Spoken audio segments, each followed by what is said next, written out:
My job would be so much easier if sellers knew about these 3 things before we put the sign in the yard to go active on market. First, we're going to talk about preparation of the home, because honestly, that's where the marketing begins, is if the home is prepped well. And many of us live in a home where we have blinders on.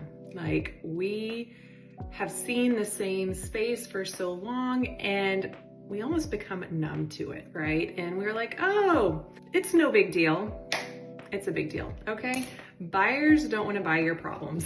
And so you have to really understand that bringing in a third party, a real estate agent and or a stager, someone that is knowledgeable on the market, is bringing a fresh set of eyes. And they aren't coming in to say they don't like your things, okay? Many times I love the things that my seller has. It might just be they have too much stuff. So having that fresh set of eyes, go into the property and give recommendations based off of their experience in the marketplace, right?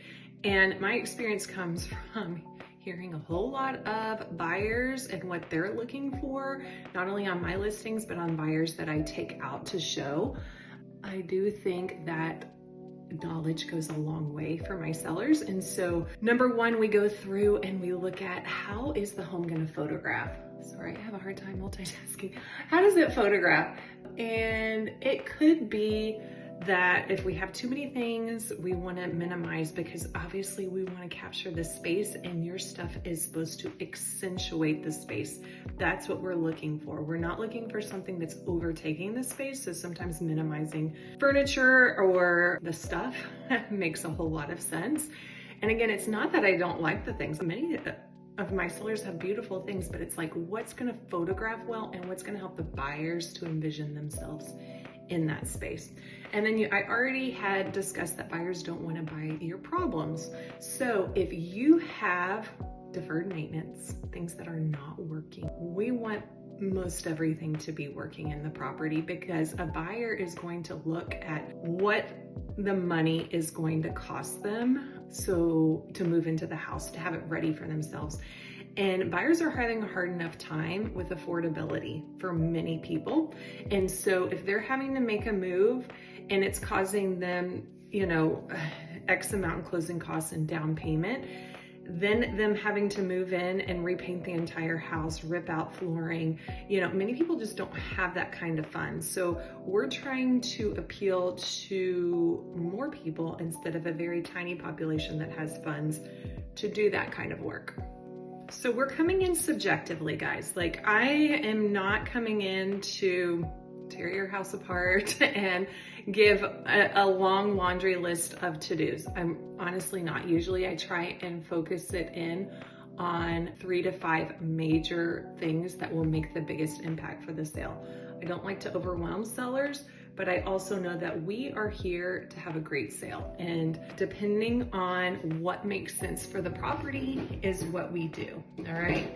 Overall, buyers are picky. They've got competition right now, and what they are comparing is like how much it's gonna cost them to get into the home and to make it their own. So if your house is being compared against a few others that are of similar status, meaning bedrooms, bathrooms, similar price point, but yours needs new flooring or yours has some wild paint colors, going ahead and addressing a few of those items can help make a difference. And of course it depends on the seller's budget, because we do keep that in mind. Okay, so prepping the home is very important to making sure that we have everything ready for pictures and we are starting off on market on a solid foot and not a shaky one. Secondly, let's talk pricing. Pricing is part of the marketing plan. It's the invitation to the buyers for them to say, hey, this looks within my budget. Let me go out and take a look, or let me look more online and investigate this property, right? So if you go in too high, you are already taking out a good set of buyers that could be in your buyer pool. And sometimes you only get one chance to really appeal to them, right? And that's the first time on market. But What I have to say on pricing is it's nuanced. There is not one set of, hey, these are the comps and this is how we price a home, because you have to be able to read the market. And when I say read the market, it's the gray areas. It's understanding the current homes on market, those that are under contract, those that have sold, those that have not sold, right? That were taken off because they couldn't find a buyer. You got to know about those too, right? So there's a lot of factors. If it was just one simple thing of like, hey, here it is, oh my gosh, my job would be so easy. And I would just be like, here's the number, you know? But it's not. There's a lot of factors that go into it. And whenever I'm giving my sellers a range, because I do give them a range of like where I think good pricing would be to attract the buyers. There's a higher range, there's a lower range, and then they pick what makes sense for them. But when I give them those numbers, it's not based off of what I see the value of the home is. It's based off of past sales where the buyers have already sold homes at, and what the current competition is looking like, so that way you can have a great sale. Because at the end of the day, I don't want sellers to be frustrated because their home's been on market for months on end and we have not found a buyer and we don't have good activity. That's the last thing I like, because I want everybody to be happy and feel confident. And so usually people who take the feedback of this is your range have a great sale. It's the people who want to push the market way higher than my suggestion, then they become dissatisfied.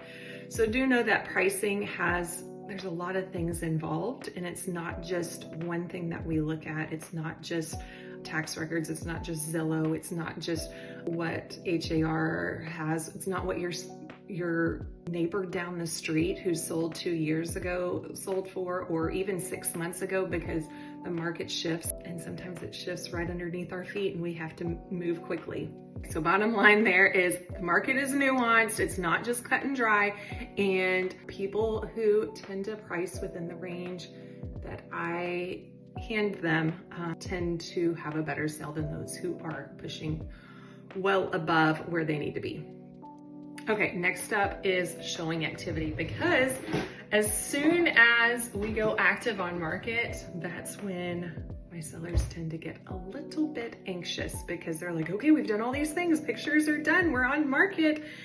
And they expect showings. Sometimes first day they're expecting multiple showings and they get a little nervous. Okay, so I tell them it may take a few days for showings to start. What happens is, if you've been in coming soon, which most of my sellers have, you may experience some showings the first day just because we have been in that coming soon and people have been watching it. However, sometimes the buyers have not seen the listing until it goes active, and it takes a few days for the buyer to communicate with the agent to get things on schedule, and depending on what the agent's schedule is, to get the showings booked. So sometimes it takes a couple of days. And so I don't read into that too much, because I've had some that it takes a couple of days and we have showings that start and then we get an offer. Or people wait until the open house. They come to the open house, and I have sold multiple this year just based off of the open house alone, and that has been a great sale. So we don't read that much into it if we don't get it on the first day or two, but here's where it gets a little nitty-gritty if we go much beyond that. And again, this can be nuanced, but one thing that I like to look at is if a home has been on market and we've been on for 10 days, that means 2 weekends, because usually I list my homes Wednesday, Thursday, or Friday. So that gives us 2 weekends on market. If we have no showings in 10 days, that is a concern that we missed the target for the buyers. We should have some activity, something going on, somebody scheduling a showing, somebody reaching out. And if we aren't having anything, we've missed the target, and we really need to relook at what is going on, because our marketing strategy is stacked, especially right as we hit market. So we are getting max views those first 2 weeks. And if at day 10, we've got no one coming in, red flag, okay? Next red flag is if we have had 10 showings and we aren't seeing any interest. It's been negative feedback or just crickets. Nobody's coming forward. That's another red flag. Something's going on inside the home, but we're getting people to come through the door. The marketing's working, but that's another red flag that we're probably missing the mark. Something inside the house needs to be done, or a price adjustment. So having an agent that is on top of their game, reflecting, watching the data week in and week out is super important. It's not just putting the sign in the yard and forgetting about it. It's preparing from before we hit to once we hit and staying on top of it, so that way we have a great sale at the end of the day. Because by golly guys, my goals are the same as yours. I want to have a great sale. I want you to get top dollar for your house every single time. I want all the things, and I want you to be happy. And there's a lot of different ways that we work through these homes and transitioning them over to new buyers. And so those are just a few of my top things that if people knew about ahead of time, it would make my job super easy. But maybe they'll watch this video and feel empowered by the time we meet and ready to move forward. And of course, if you are considering buying or selling in the North Houston area, don't hesitate to reach out, because I am here for you, here to support your goals in real estate to get to the next chapter.